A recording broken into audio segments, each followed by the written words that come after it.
Guys, what is up? It is your boy Hoofling and Canine Fluffy here, bringing you another episode of the Gameplay Podcast. For those of y'all that don't know what this is, we record a podcast episode usually in the 10 to 15 minute range over gameplay footage, whether it's Call of Duty, GTA, whatever it is, and hopefully y'all enjoy it. It's a new concept that we've been trying. I think we're in episode probably, I don't know, 5, 6, maybe 7 of this, and we're going to push on because I enjoy the heck out of it. It's kind of a way to talk about gaming news, anything that's major that's happened in our life, and give you updates and that sort of stuff, and a fun way to, sort of chat about the channel and things.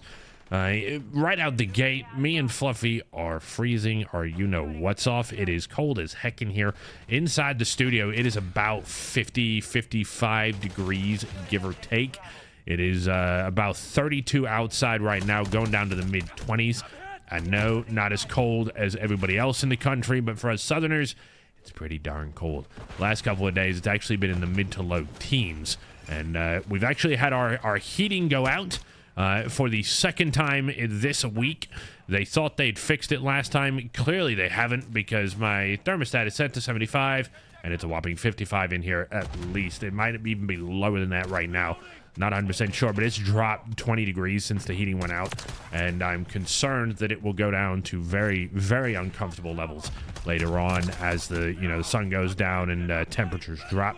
So very graciously, I've got a friend that lives nearby that has said me and Fluffster can go and hang out with them tonight, and the maintenance crew should be in here tomorrow morning to get this fixed, because I've got an emergency work order in saying, hey guys, please help, it's cold, I'm freezing, I need help. And my cleaner is actually coming tomorrow, and I had to warn her. I said, yo, when you get here, it's gonna be like you're working in an ice box, and there's not much I can do about that. Sorry about that. Anyways, that brings us into the Call of Duty news. The two things that I have, one is confirmed, one is I suspect has happened. I haven't found the patch notes on it yet, but the one that I've found the patch notes in is the scatter mines. And the reason why I'm mentioning that is because a lot of my average gamer guides that I do, where, I give people tips on my playstyle, which is that of the person that has come to terms with the fact that we are never going to see a tactical nuke or whatever the 25 kill streak is in any Call of Duty, because there's usually that, you get 25 kills without dying, and you get a nuke or something like that. I've never gotten one. I don't believe so. I sort of function as imagine a lot of the people to watch those guides is in the 5 to 9 to 10ish sort of kill streak range, and I actually recommend for those people to actually switch it to score streaks, not kill streaks. Anyways, used to say scatter mines were a fantastic tool because I play hardcore. However, they've patched it now, and it's a patch that I understand why it happened. I'm bummed that it happened, but I understand why it did, because the mechanic could not have been intended to work that way. Scatter mines in hardcore mode, when they laid out their field of bomblets and somebody would walk past them or over them, rather, the scatter mine would actually kill them. And I'd say that that's like bringing an extra piece of lethal equipment. It's like you could bring a claymore without having to bring a claymore, or you could bring an extra claymore right out the gate. So I understand that it was patched and why it was patched, but I'm bummed out that it was. The damage on it was taken all the way down to 1, so it's not going to take anybody out anymore, and that's a bit of a bummer for me. The second thing which is the one that I suspect has happened, but I haven't yet found out the patch notes for it. So again, let me know in the comments if you found patch notes for it or some documentation that proves my theory. But my theory is the launcher kill streak that came with the battle pass, that, the EMP gun, essentially, I cannot remember the name of it. It's Storm Render, Storm something, Render, Bender, I don't know. It used to take out helicopters, and my suspicion is that it no longer does that, because I tested it. It was either in this gameplay footage that we're watching here for this podcast, or it was in one that I recorded around this time that I'm using it, and it was a Overwatch. Enemy Overwatch came in. I'm like, great, I've got my little EMP gun with me. I'm going to take it out. I'm going to, it'll take me like 8-9 shots to get this sucker, but it's worth getting it down so it doesn't wipe myself and my teammates out. And so we go into hammer it, and just nothing's happening. It used to say EMP kill streak, give you 10 points, and you know after 8 or 9 you take it out. I don't think that's the case anymore. It's certainly not registering the hits, at least via the point system. So let me know in the comments again if you found patch notes or can find patch notes that you know work along with this. Anyways, moving on to the next topic on the list is the Deuce Studio that's coming down the pipeline. Your boy was dragging his feet a little bit with securing the funding for the mortgage, the down payment. So we're supposed to close as of the recording of this. We're supposed to close in about 10 days. You know, I drug my feet on some of the paperwork, and I think I might be about to pay the price for doing that. In that my closing date's there's a greater than 50% chance at this point. Excuse me. Wow. Greater than 50% chance at this point that we're actually going to have to extend the closing date by about a week. Contacted the sellers through my agent and said, hey, you know, this is a likelihood that it's going to happen. I just wanted everybody to be aware of it and say, hey, I'm not backing out of the deal. I still want to buy the house, you know, still want to move forward with everything. But there's like I said, a greater than probably 50% chance that we're going to have to delay this a little bit.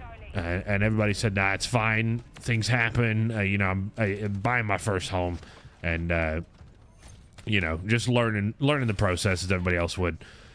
I'm excited to get into what maybe we should call it the Deuce Studios or something like that. I look forward to doing that and maybe get somebody to like plaster like Deuce Studios behind it, because it's a 3-bedroom, 2-bath place, and one of the bedrooms is definitely gonna be my studio. And I think I mentioned it in a podcast prior. I love that it's going to be it's a nice rectangular room with all the connections at one of the ends, which is unlike the room that I currently use in my apartment. The connections are against one of the longer walls, and so that kind of eliminates a lot of the usage of the room, you know, studio-wise and that sort of thing. So what I'm really excited about in this new place is that it's going to be against one of the width walls, and we can use everything that's behind us to design it out. I've got ideas of getting the rug, like, I don't want to say monogram, maybe monogrammed is the right word, but getting the rug with my logo in it and all that kind of stuff. And logo-wise, we've actually got a new one coming down the pipeline that might actually be featured in this episode. If not, it'll be featured in content around it. I had my guy on Fiverr that's done a lot of my logos for me in the past design a watermark style one, because I want something that's not so intrusive as the one that I usually use, or a couple that I usually use. I wanted a watermark style one as well, you know, for screenshots that I take, you know, merch ideas. Maybe it'll work great in the podcast. Who knows? But he's just delivered that to me, and it was looking fantastic. So maybe I'll get that plastered on the wall. I've got it in both black and white coloring, so nice, like black, you know. The initials are WFG, Who Fun Gaming, obviously established in 2019, I think is what it was. I want to say it was 2019, but it's going to look fan-freaking-tastic, so I'm so excited to get that done. I know Fluffy's excited to finally get into his house. He is a little over 14. He's maybe narrowing in on 14 and a half at this point. Maybe. I'm horrible at math, so don't hold me to that, but finally buying the poor guy a house. We've been apartment living / living with my folks for the majority of his life, and I'm like, this is bucket list for me. It's really something awesome. I'm like, dude, I bought you a home.